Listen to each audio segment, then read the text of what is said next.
Hi, my name is Emily, and I am somebody who lives with mental health issues.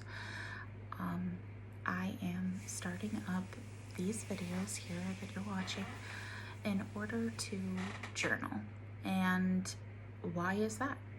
Journaling is really important for mental health because it allows you to have moments of awareness.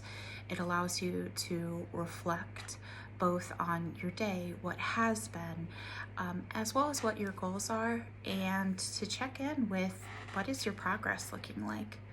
So there's many different reasons to journal for mental health, and the reason why I am doing this in video form is because I want to share with others. I have found often that when I talk about my mental health journey, people come to me and they say, hey, Emily, I really connected with what you were saying, or you gave words to how I feel.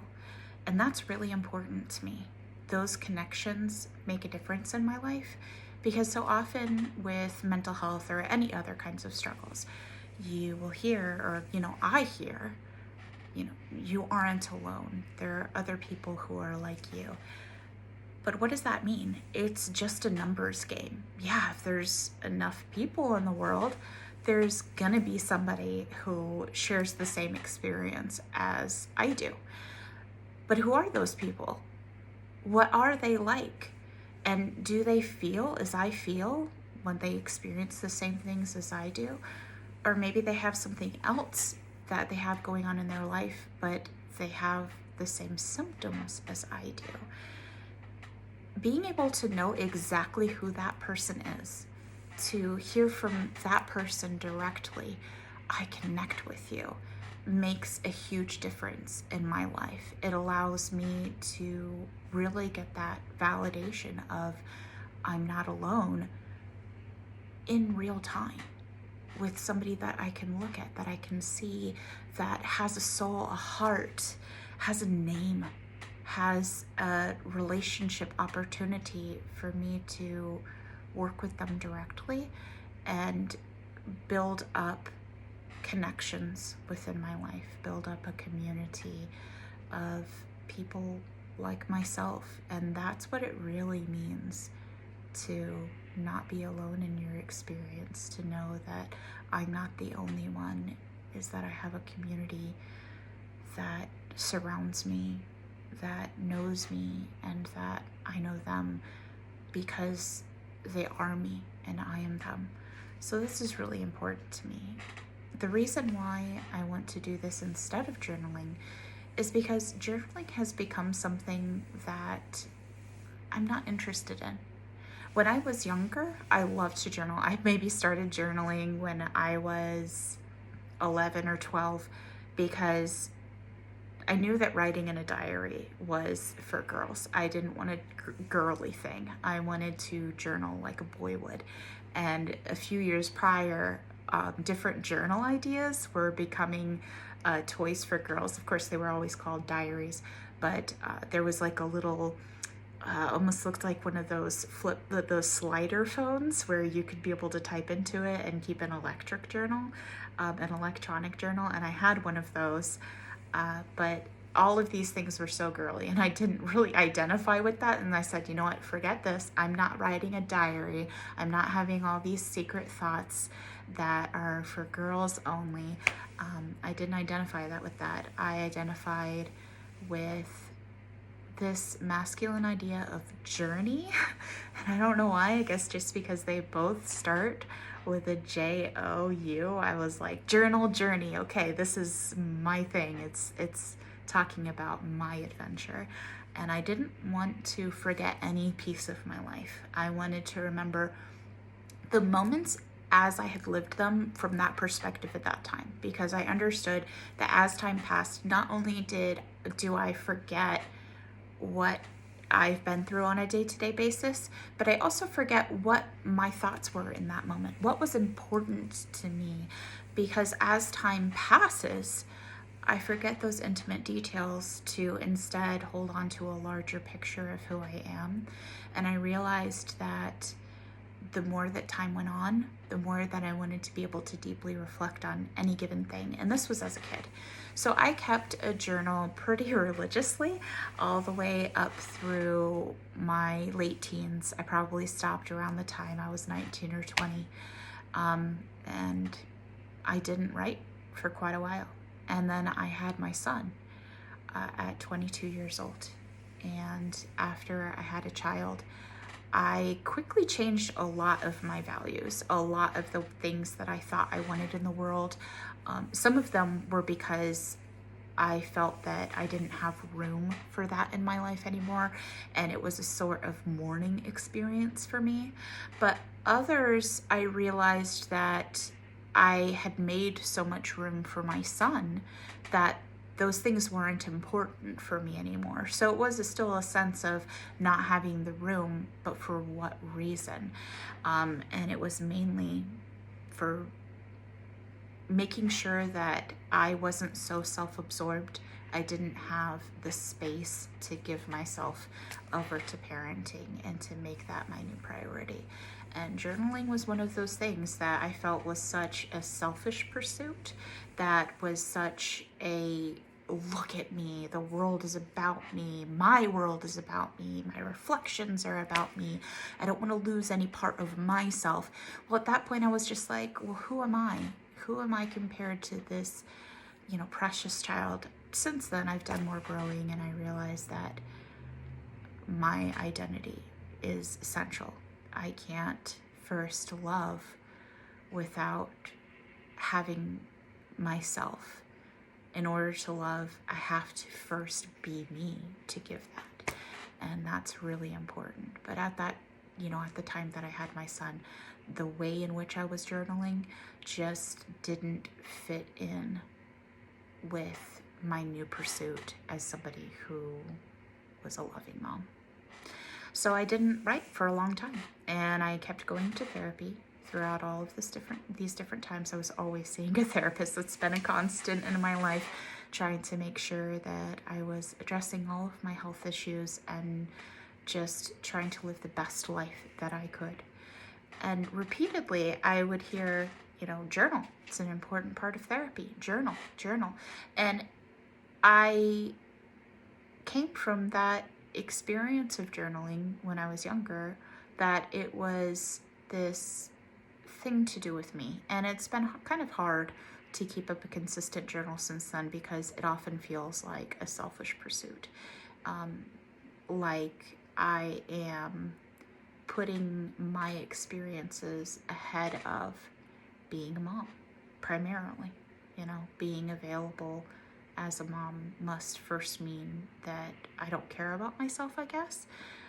And I haven't been able to get over that feeling and that perspective, even if now intellectually I understand that how unhelpful that is and how much it doesn't validate my own existence and my own needs. It still floats around in there, and it gives me friction in trying to journal. So when my therapist brought up to me today to start journaling again, I thought, why not make these into videos? I want to reach out to other people who are like me, and I want to give a voice for others who are like me. So instead of picking up a pen and finding a new notebook, which part of the joy of journaling is finding that perfect book to write in, instead, I'm gonna take that same joy into speaking to others. And that's not gonna go away. Once the book is purchased, I kind of run out of steam. I'm just like, well, I have this new pretty spiral bound to look at with some nice art on the front, but now I'm back to square one, where I need to write down about myself, and I just feel, again, that there's no room for me.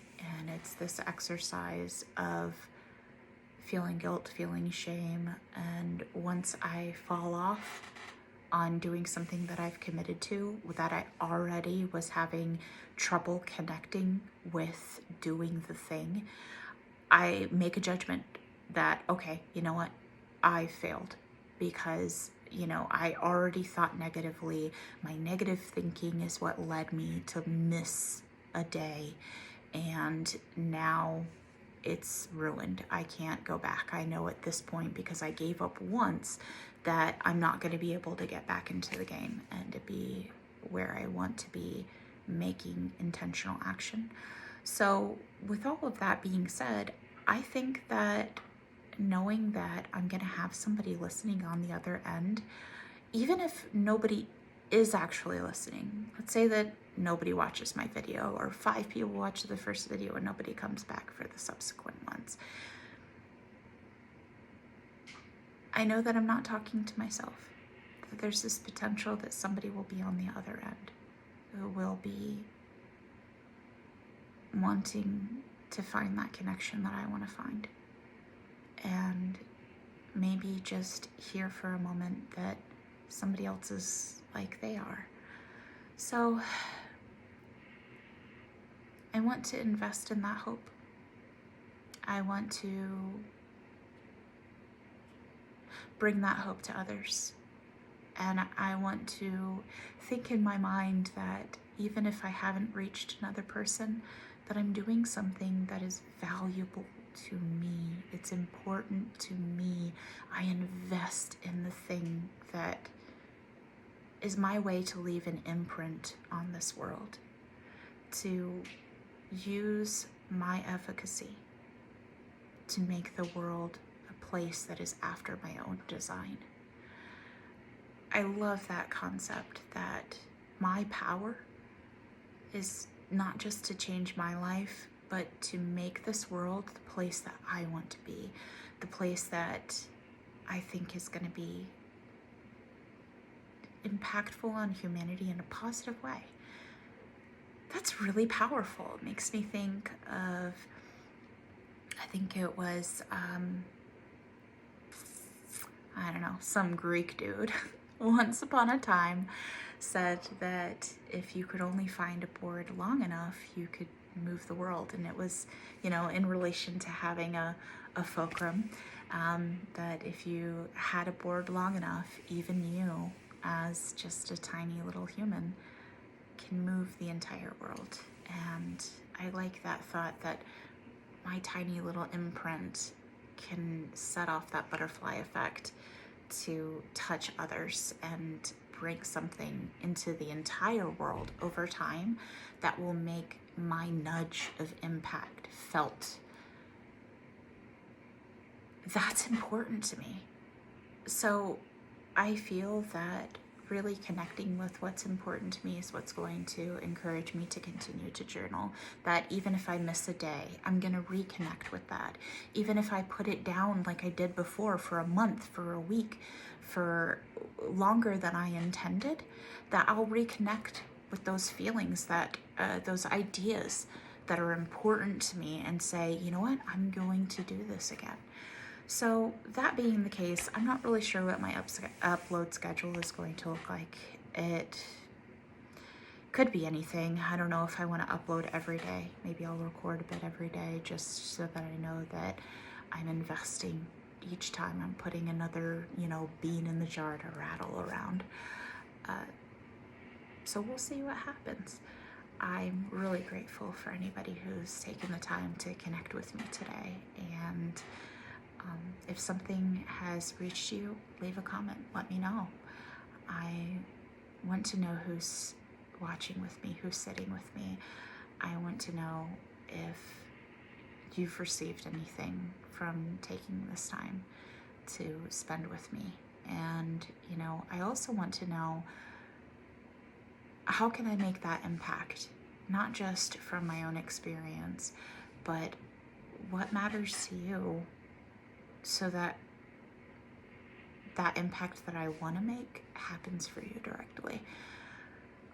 In other videos, I'll be talking more about what my experience is with, you know, symptoms, with skills, with current events, I will just jump right into what's currently going on with my life, and hopefully there will be people out there that I can connect with.